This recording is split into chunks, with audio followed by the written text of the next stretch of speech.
Բարև ձեզ, սիրելի ունկնդիրներ, Փառք Աստծո, որ այսօր էլ զարթնել ենք քնից, առողջ ենք, կարող ենք գալ Աստծո ոտքի մոտ եւ սովորել, թող Աստված մեզ օգնի իր Սուրբ Հոգու միջոցով ճիշտ հասկանալ իր խոսքը եւ իր շնորհքով իրականացնել մեր կյանքում Հիսուսի անունով, ամեն։ Ինչպես գիտենք, մենք այս երամսյակ ուսումնասիրում ենք մեծ պայքար թեման եւ արդեն հասել ենք 6-րդ դասին, որը կոչվում է երկու վկաներ։ Ուսումնասիրենք եւ տեսնենք ովքեր են այս երկու վկաները, հիշելու համարն է Եսայա 40 գլուխ 8 համար։ Խոտը չորանում է, ծաղիկը թարամում, բայց մեր Աստծո խոսքը մնում է հավիտյան։ Ուրեմն սա մեզ միտք է տալի, որ խոսքը գնալու է Աստծո խոսքի մասին։ Ուրեմն մենք գիտենք եւ անցանք, որ դարերի ընթացքում Աստծո խոսքը ծաղրել են, կասկածի տակ են դրել, քննադատել են, մերժել են, այն շղթայել են բանկերում, այն վառել են, այն վառել են հրապարակներում, մասերի են բաժանել, այսինքն ճղել են եւ պատառոտել նրան հավատացողներին, Աստծո խոսքին հավատացողներին, ծաղրել են, անարգել, բանտարկել, հալածել եւ նույնիսկ մահվան են դատապարտել։ Սակայն Աստծո խոսքը չի մահացել, այլ հաղթանակել է անցնելով այս ամենի միջոցով։ Մենք գիտենք, որ միջնադարյան եկեղեցին խավարի մեջ մտավ, որտեղ Հռոմի Պապը հայտարարեց, որ ինքը Աստծո փոխանորդն է եւ կարող է փոխել Աստծո խոսքը, եւ հորինեցին հազարավոր ծեսեր, որոնք գալիս էին հեթանոսությունից մտցրեցին քրիստոնեության մեջ եւ այդ ամենը ծածկեց Աստծո ճշմարտությունը, որը Աստծո խոսքում էր, եւ այդ ամբողջ խավար դարերում օֆիցիալ քրիստոնեական եկեղեցին հալածեց ճշմարիտ քրիստոնյաներին, ովքեր չնայած այս ամենին շարունակում էին վկայել ճշմարտությունը եւ շարունակում էին Աստծո խոսքը տալ մարդկանց։ Չնայած դրա համար, ինչպես ասենք, հալածվում էին եւ նույնիսկ մահվան էին դժգոհում։ Աստված ամեն անգամ, ամեն դարում ուներ իր հավատարիմ քրիստոնյաներին։ Եվ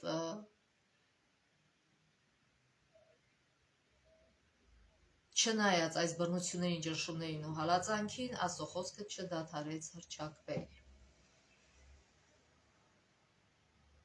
Եվ այն լուսավորում էր այն խավարը, որի մեջ գտնվում էին մարդիկ։ Հետաքրքիր է, որ երբ որ Աստվածաշնչի թարգմանիչ Ուիլյամ Թինդեյլի, ում մասին անցած անգամ խոսացինք, դատապարտեցին եւ ասին խոստովանիր, ով է քեզ ամեն շատ օգնել այդ գործում, եւ ինքը ասեց, որ Դարհեմի եպիսկոպոսը, դատավորները զարմացան, ապշեցին, ինչու, որտեղ հենց այս Դարհեմի եպիսկոպոսն էր, որ առավ մեծ քանակությամբ իր թարգմանված Աստվածաշնչերը եւ հրապարակայինորեն հրապարակի վրա բոլոր մարդկանց աչքի առջեւ վառեց դրանք, ինչպես ասենք անցած դասում, բայց ինչպես այդ ամենը նպաստեց, ինչպես օգնեց Աստվածաշնչի տարածմանը, պարզվեց, որ այս եպիսկոպոսը շատ ավելի բարձր գնով էր առել, քան թե այդ Աստվածաշունչը արժեր, եւ այդ գումարը, որ ստացել էին այդ գնումի հետևանքով, նրանք կարողացել էին ավելի շատ Աստվածաշունչ արտադրել այդ գումարի շնորհիվ, քան թե որ վառվել էր այդ հրապարակի վրա, այսինքն առանց իր իսկ իմանալու եպիսկոպոս օգնեց ավելի շատ տարածվելու Աստվածաշունչը, թարգմանված Աստվածաշունչը, որ հասարակ մարդիկ կարողանան կարդալ եւ իմանալ ճշմարտությունը։ Սոկրակի մեջ մոխրացած ճշմարտությունը կրկին վեր հառնեց, որպեսզի փայլի իր ողջ մայքով։ Եվ այսօր մենք ուսումնասիրենք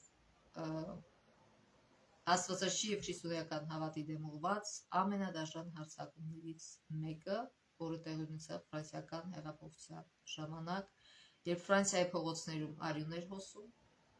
դա կոչվում է Բարթողոմեոսյան գիշեր, երբ որ քրիստոնյաներին սպանեցին մի գիշերվա մեջ, եւ քրիստոնյաների արյունը հոսում էր Փարիզի փողոցներում, եւ Փարիզի հրապարակում գիլյոտին էր տեղադրված, հազարավոր մարդիկ էին սպանվում, աթեիզմը դարձել էր պետական կրոն, սակայն Աստծո խոսքի վկայությունը հնարավոր չէր լռեցնել։ Տեսնենք ինչ տեղի ունեցավ։ Կարդանք Հայտնություն 11:3-6 համարները, որտեղ մարգարեություն է այս բոլոր իրադարձությունների վերաբերյալ։ Իմ երկու վկաներին իշխանություն կտամ եւ 1260 օր քուրս հագած կմարգարյանան։ Այսինքն այս երկու վկաները նույն այդ 1260 օրը, այսինքն տարին, որտեղ դա մարգարեական օր էր, այսինքն բոլոր այդ խավարի ժամանակ, ինչ է ասում է քուրս հագած կմարգարեանան, այսինքն քուրս հագում են որ սքի մեջ է, սքի մեջ հագած, ինչու, որովհետև արգելված էր Աստծո խոսքը, եւ մարդկանց սպանում էին, եթե մարդիկ հավատարիմ էին լինում Աստծո խոսքին, բայց այնուամենայնիվ Աստծո խոսքը շարունակում էր վկայել։ Սրանք են այն երկու ձիթենները եւ երկու ճրագակալները, որոնք երկրի Տիրոջ առաջ կանած են։ Ուրեմն սա Զաքարիայից է վերցված, նաեւ Զաքարիայի հիշատակում սա,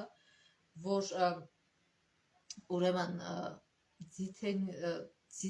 ձիթենու յուղից էր, որ այդ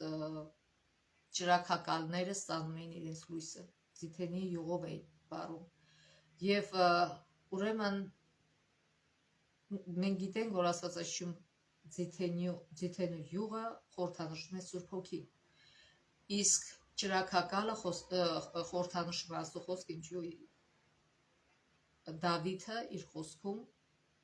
119-րդ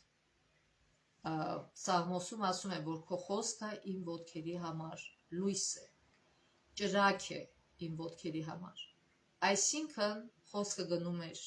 Աստծո խոսքի մասին, այստեղ այդ երկու վկաները Աստծո խոսքն են, որ լույս են տալիս Սուրբ Հոգու միջոցով։ Եվ ինչ է ասում, եթե մեկը կամենա նրանց վնասել, նրանց վերանից կրակ կելնի ու նրանց թշնամիներին կլափի, եւ եթե մեկը կամենա նրանց վնասել, այսպես պիտի սպանվի։ Նրանք իշխանությունն են երկինքը փակելու, որպեսզի նրանց բարքայանելու օրերին անձրև չկա, ինչպես տեղի ունեցավ Եղիայի ժամանակ։ Աստծո խոսքով փակվեց երկինքը, եւ հետո Աստծո խոսքով բացվեց, եւ իշխանությունն են ջրերի վրա դրանք արյան վերածելու, ինչպես Մովսեսի ժամանակ տեղի ունեցավ։ Աստծո խոսքով այդ ջրերը վերածվեցին արյան եւ երկիրը բոլոր պատոհասներով հարվածելու, ինչպես Եգիպտոսը 10 պատոհասներով հարվածվեց եւ ինչպես պիտի լինի դա Քրիստոսի գալուց առաջ։ Եվ երբ իրենց վկայությունը ավարտված կլինի, նրանց հետ կպատերազմի անունդից ելնող գազանը կհաղթի նրանց եւ այսի հետո ենք կարդալու եւ ուրեմն մենք արդեն ասեցինք ով են այս երկու եւ ինչու են դրանք կոչվում երկու վկաներ, որովհետեւ երբ որ Քրիստոսը Հովանու մեջ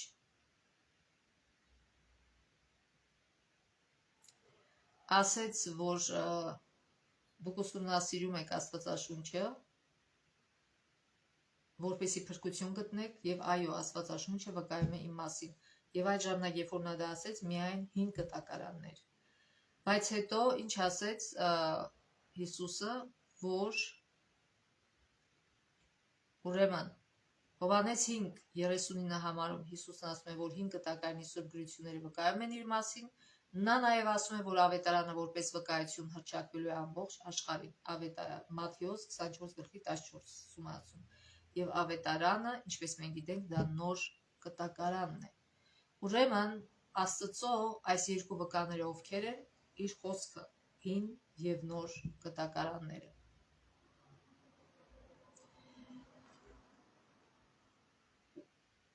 Կարդանք Հայտնություն 11:3,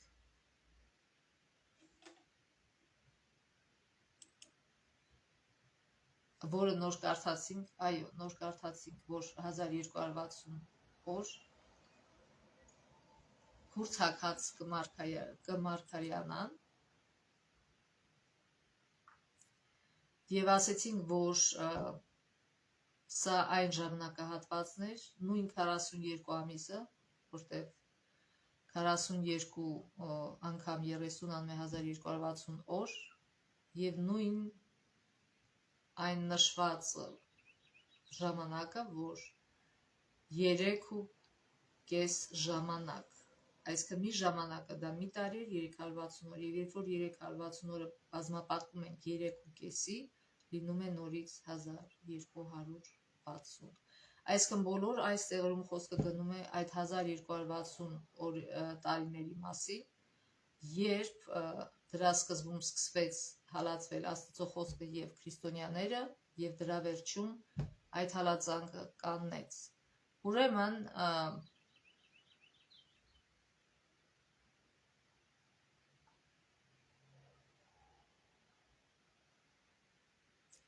երբ սկսեց այդ ժամանակը, ինչպես անցած ժամանակ ասեցինք,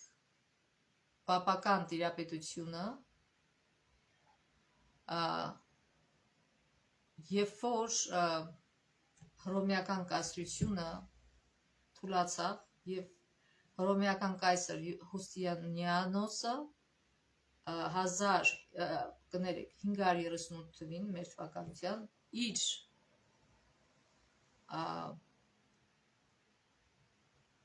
իշխանությունը և քաղաքացիական, և աշխարհիկ, և կրոնական տվեց Հռոմի եկեղեցուն, Հռոմի պապին, և այդ տիրապետությունը Հռոմի եկեղեցու միջոցով այդ խավար դարերը տևեց մինչև մեր թվականության 1790 թվականը, երբ միջնադարյան եկեղեցին թաղվեց խոր հոգևոր խավարի մեջ, մարդկային հրամանները փոխարինեցին Աստծո պատվիրաններին, մարդկային ավանդույթները ստվերեցին ավետարանի պարզությունը, հռոմեական եկեղեցին միավորվեց աշխարհին իշխանության հետ իր իշխանությունը ողջ Եվրոպայի վրա տարածելու համար։ Եվ այդ ամբողջ ընթացքում Աստծո խոսքը այնուամենայնիվ տարածվում էր, որովհետև Աստծուն հավատարիմ մնացած մարդիկ կային, որոնց մեջ էին Վալլեսները, Ջոն Հուսը, Ջերոմը, Մարտին Լյութերը, Ուլրիխ Ցվինգլին, Ջոն Քալվինը, Ջոն և Չարլզ Ուեսլիները և մի շարք այլ բարենորոքիչներ։ Հիմա կարդանք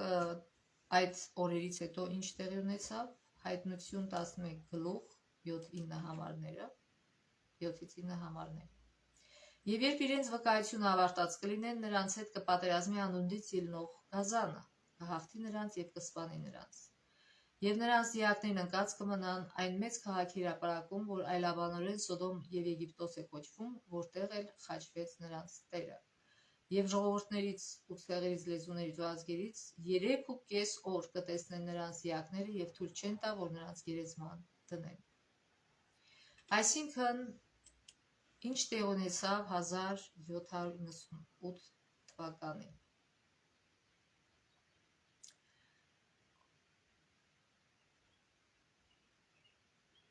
Նապոլեոնի հրամանով ֆրանսիացի գեներալ Բերտիեն այդ թվականին, փետրվարի 10-ին, այսինքն 1798 թվականին, մտավ Հռոմ առանց դիմադրության հանդիպելու։ Պիոս 6-րդ պապը գերեվարվեց և հետ բերվեց Ֆրանսիա, որտեղ էլ մահացավ։ Այս տարեթիվը նշանավորում է հռոմեական եկեղեցու աշխարհիկ իշխանության կանխատեսված մարգարեական ավարտը, այսինքն 1260 օրերի կամ տարիների ավարտը։ Սակայն մենք նոր կարդացինք, որ և շատ կարևոր է նշել, որ Դանիելի գրքում այս ամեն ինչը կանխատեսված էր, մարգարեացված էր 2300 տարի առաջ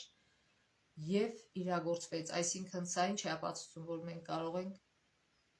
վստահել Աստծո խոսքին։ Եթե Աստծո խոսքի մեջ կա մարգարեություն, այն անպայման իրագործվում է իր բոլոր մանրամասներով։ Թվում է, թե դրանից հետո պետք է, որ Աստծո խոսքը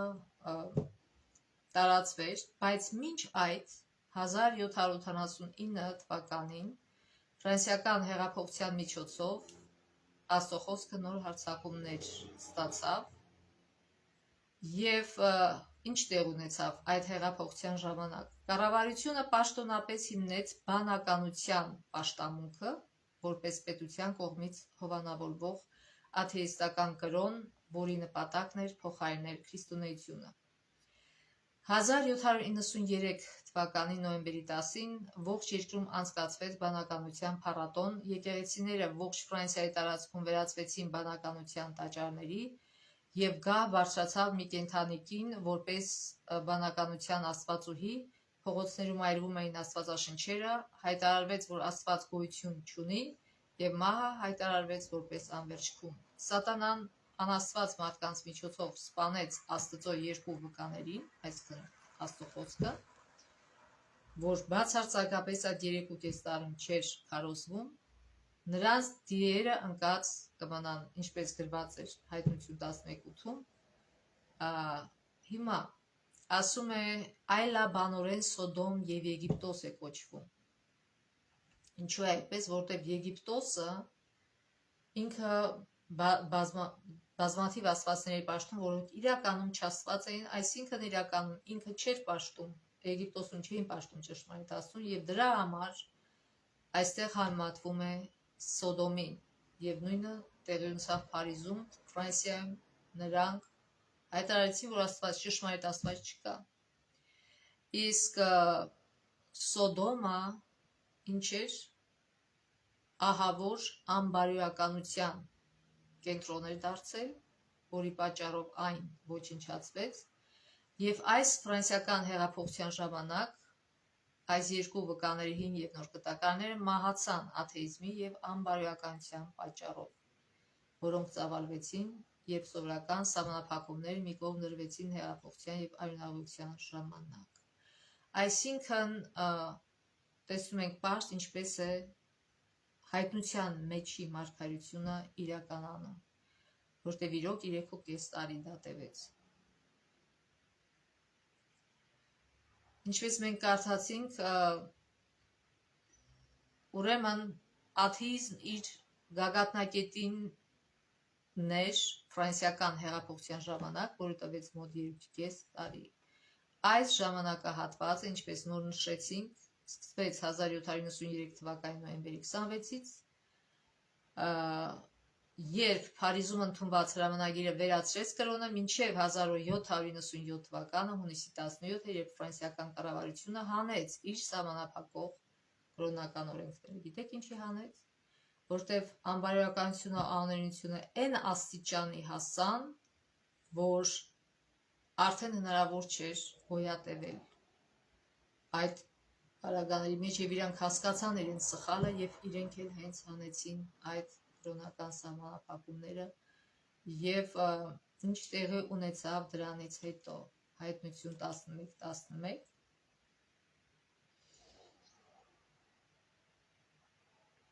եւ 3.5 օր հետո Աստծուց կենաց հոգի մտավ նրանց մեջ եւ նրանք ոտքի ելան, այսինքն եւ ասում են նրանց տեսողների վրա մեծ ահանք, այսինքն զարմացան։ Ինչ է տեղ ունենում, այսինքն այս սահմանափակումները վերցվում են եւ Աստծո խոսքը ազատորեն ավետարանվում է 1798 թվականից հետո։ Հզոր վերածնունդ տեղի ունեցավ եւ բազմաթիվ միսիոներներ տարածեցին ավետարանը ողջ աշխարհով մեկ։ Օրինակ Ուիլյամ Քերին, որ ճանապարհորդեց Հնդկաստանում եւ Աստվածաշունչը թարգմանեց տասնյակ տեղական բարբառներով։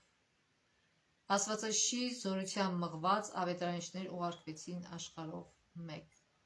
Պատահական չէ, որ համաշխարհային առաքելության այս ջանքերը սկիզբ առան ֆրանսիական հեղափոխությունից հետո։ Աստծո խոսքը կենդանի խոսք է, ու թեև շատերի համար մեռած էր թվում, այն դեռ ապրում էր հավատացյալների սրտերում եւ նորից հարություն էր առնելու դեպի կատարյալ կյանք, ինչպես կանխասել էին Հայտնություն գրքի մարգարեությունները։ Կարդանք Մեծ պայքար գրքից էջ 288, անհավատ Վոլտերը մի անգամ պարծենալով ասել է. «Ես հոգնել եմ այն մասին լսելուց, թե ինչպես են 12 հոգի հիմնել քրիստոնեական կրոնը։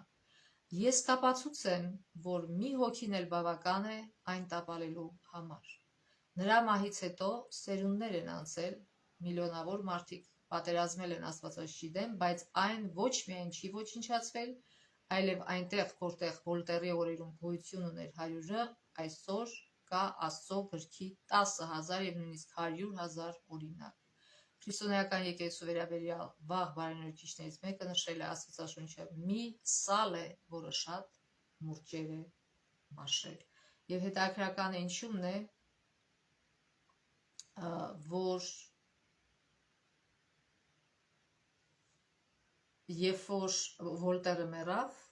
որոշ տարիներ անց պատմությունը ասում է, որ իր տունը գնեցին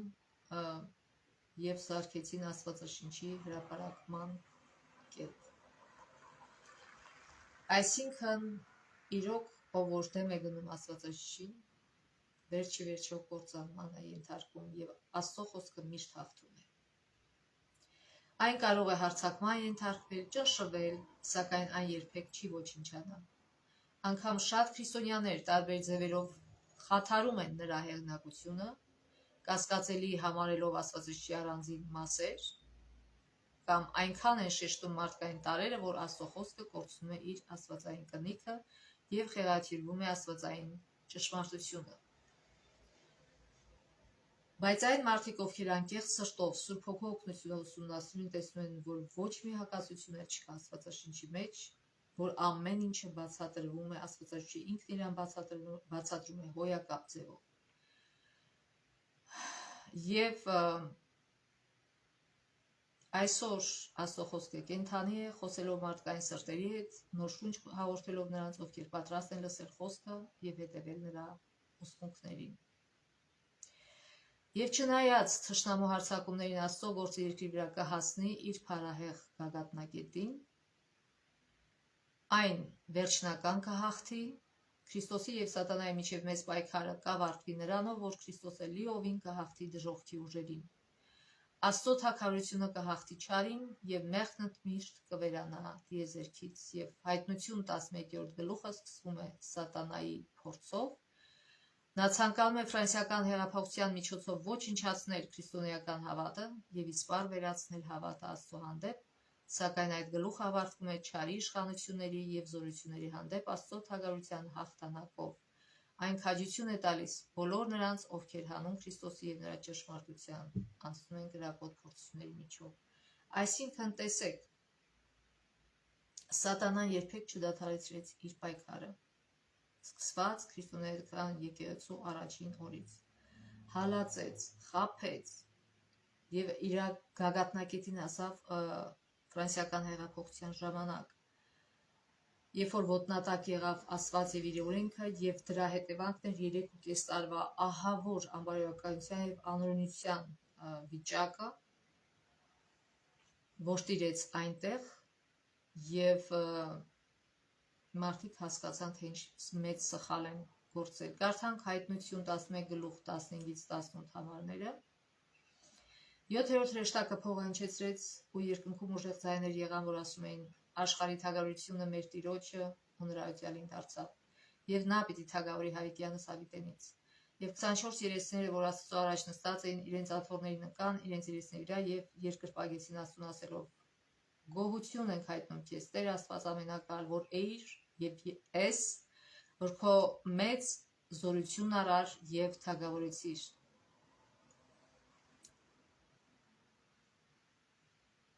Ազգերը զայրացան եւ վրա հասավ քո բարկությունը ու ժամանակը մեռելներին դատելու եւ վարձատրելու քո ծառաներին, մարգարեներին, սրբերին ու քո անունից վախեցողներին, փոքրերին ու մեծերին եւ կործանելու երկիրն ապականողներին։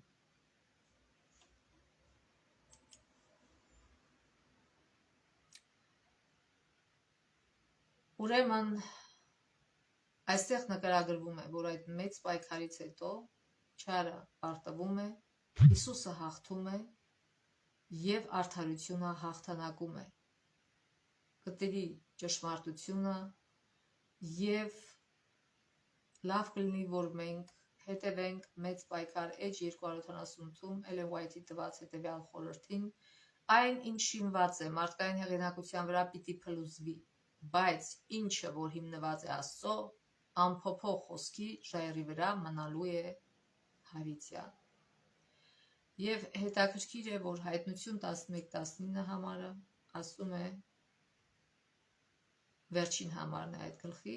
բացվեց Աստծո տաճարը երկնքում և երևաց ուխտի տապանակը իր տաճարում և եղան փայլատակումներ, ձայներ ու որոտումներ, երկրաշարժ ու ուժեղ կարկուտ։ Ինչու Աստված դա ցույց տվեց Հովհաննեսին, որովհետև մենք գիտենք, որ երկրի վրա տաճարը կառուցվել էր երկնայինի օրինակով և այնտեղ կար սրբության սրբոցը, որտեղ տապանակն էր դրված և տապանակի մեջ Աստծո Սուրբ օրենքի այդ երկու տախտակներն էին դրված և ուրեմն ինչ է ցույց տալիս Աստված Հովհաննեսին այս տեսիլքով, որ Աստծո Սուրբ օրենքը մինչև այն ժամանակ էլ կլինի ուժի մեջ, այսինքն միշտ է եղել ուժի մեջ։ Ոչ թե տապանակի ներսում Աստծո օրենքն էր, թեև մենք փրկված ենք շնորհով, հավատի միջոցով, Աստծո օրենքին հնազանդվելը ցույց է տալիս, թե որքանով է ճշմարիտ մեր հավատը։ Աստծո օրենքը դատաստանի հիմքը կամ չափանիշն է, ինչպես որ գրված է Հակոբոս 2:12-ում, որտեղ ինքը ասում է, որ այնպես ապրեք, որ կարծես թե դուք դատվելու եք ազատության օրենքով։ Ազատության օրենքը դա Աստծո 10 պատվիրաններն են։ Այս փաստը հատկապես կարևոր եւ արդիական է ժամանակի վերջում հիմա, երբ որ Աստծո օրենքը ոտնատակ են արել նույնիսկ քրիստոնեական եկեղեցիները։ Վերջում կարդանք 3 դրվագ Էլեն Ուայթի մեծ պայքար գրքից, առաջինը 267-268 էջում, երբ կրոնական ու աշխարհիկ իշխանությունները օրենքից դուրս հայտարարեցին Աստվածաշունչը, երբ նրա վկայությունն աղավաղվեց և մարդիկ ու դևերը ոչ մի ջանք չխնայեցին ժողովրդի միտքը նրանից շեղելու համար, երբ նրանց, ովքեր կհամարձակվեին հռչակել նրա սրբազան ճշմարտությունները, որսում, մատնում, տանջում ու թաղում էին բանտախցերում, երբ նրանք նահատակվում էին հավատի համար կամ ստիպված փախչում ասպարվելու լեռներում, երկրի խոռոչներում ու քարայրներում, այդ ժամանակ հավատարիմ վկաները մարգարեանում էին կուրծքած, բայց և այնպես նրանք շարունակեցին իրենց վկայությունը 1260 տարիների ողջ ընթացքում։ Ամենախավար ժամանակներում կային հավատարիմ մարդիկ, որ սիրում էին Աստծո խոսքը և եռանդագին պաշտպանում նրա պատիվը։ Այս նվիրյալ ծառաներին իմաստություն, զորություն և իշխանություն տրվեց հռչակելու նրա ճշմարտությունը այդ ժամանակվա ողջ ընթացքում։ Եվ երկրորդ դրվագը գրված է 286 էջում, երբ Ֆրանսիան հրապարակավ հրաժարվեց Աստծուց և Աստվածաշնչից, ամբարիշտ մարդիկ ու խավարի հոգիները ցնծում էին, որ հասել են իրենց այդքան երկար փափագած նպատակին, թագավորության, որն ազատ է Աստծո օրենքի սահմանափակումներից։ Աստծո զսպող հոգին, որ դիմակայում է սատանայի դաժան զորությանը, գրեթե լիովին հեռացավ, և նրան, որի միակ հաճույքը մարդկանց տառապանքն է, թույլ տրվեց իր կամքը կատարել, այսինքն սատանային։ Նրանք, ովքեր ընտրել էին ապստամբության ուղին, թույլ տրվեց քաղել դրա պտուղները, մինչև որ երկիրը լցվեց ոճիրներով, որոնք չափից ավելի զարհուրելի էին նկարագրելու համար։ Ամայացած գավառներից ու ավերված քաղաքներից սոսկալի աղաղակ, դառնագին տառապանքի ճիչ էր լսվում։ Ֆրանսիան ասես ցնցվում էր երկրաշարժից, կրոնը, օրենքը, հասարակական կարգը, ընտանիքը, պետությունն ու եկեղեցին, այս ամենն ավերվել էր մի ամբարիշտ ձեռքով, որը բարձրացել էր Աստծո օրենքի դեմ։ Ցավոք, այսօր կրկնվում է նույնը։ Այսօր դպրոցներում մտցնում են սատանայականություն, այսօր շոուներում մենք տեսնում ենք ինչ է կատարվում, այսօր կատարվում է նույնը, մարդիկ հրաժարվում են Աստծո օրենքից և հրաժարվում են Աստծո խոսքին հետևելուց։ եւ դրա վերջը լինելու է նույնը, ինչ որ Ֆրանսիայում։ Մարդիկ կքաղեն իրենց ընտրությունների բերքը։ Եվ վերջին դրվագը H316, մինչև եկեղեցին չգնա նրա նախախնամության բացվող ուղիով, ընդունելով լույսի ամեն մի շող, ամեն ինչում կատարելով իր պարտականությունը, կրոնը անխուսափելիորեն ձևապաշտության կվերածվի, իսկ գործնական բարեպաշտության ոգին կչքանա։ Այսինքն, եթե եկեղեցին չի հետևում Աստծո խոսքին, ինչ է կատարվում, ամեն մի շողին Աստծո խոսքի ինչ է կատարվում, ձևապաշտություն է դառնում կրոնը, գործնական բարեպաշտությունը չքանում է։ Մենք այսօր ապրում ենք նման օրերում, թող Աստված մեզ օրհնի, որպեսզի այս գալիք շաբաթվա բոլոր օրերում մենք հիշենք իր դասը եւ ամեն օր շատ իմաստուն եւ լուրջ որոշումներ ընդունենք, որոնք համաձայն կլինեն Աստծո խոսքին, այլ ոչ թե Աստծո խոսքին հակառակ կլինեն, որպեսզի մեր կյանքը լինի օրհնություն մյուս մարդկանց համար։ Թող Աստված մեզ օրհնի այդ գործում եւ Աստծո ողորմությամբ մինչեւ մյուս շաբաթ։